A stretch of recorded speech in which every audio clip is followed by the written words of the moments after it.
মান মাতা ওয়া হুয়া ইয়ালামু আন্নাহু লা ইলাহা ইল্লাল্লাহু দাখালাল জান্নাহ। আমার ভাইয়েরা ও আমার বন্ধুরা, আমার পর্দার অন্তরালে আমার বোনেরা, জান্নাত হলো সুখের স্থান, শান্তির স্থান, আরামায়েশের স্থান। জান্নাতে শুধু সুখ আর সুখ, সুখ দিয়ে ভরপুর জান্নাত।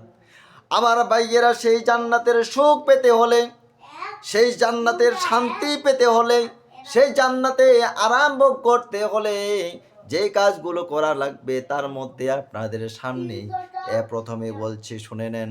প্রথম আপনাকে যেটা কাজ করা লাগবে, রাসূলুল্লাহ সাল্লাল্লাহু আলাইহি সাল্লাম বলেছেন, কোনো ব্যক্তি যদি লা ইলাহা ইল্লাল্লাহর ঘোষণা দেয় এবং এরই উপর মৃত্যুবরণ করে, তবে অবশ্যই সে জান্নাতে প্রবেশ করবে।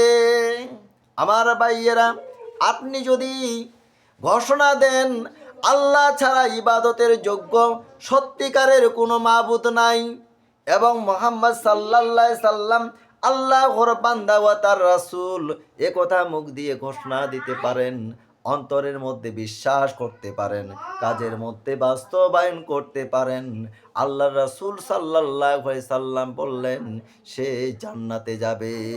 আপনি জান্নাতে যাবেন, এতে কোনো সন্দেহ নাই।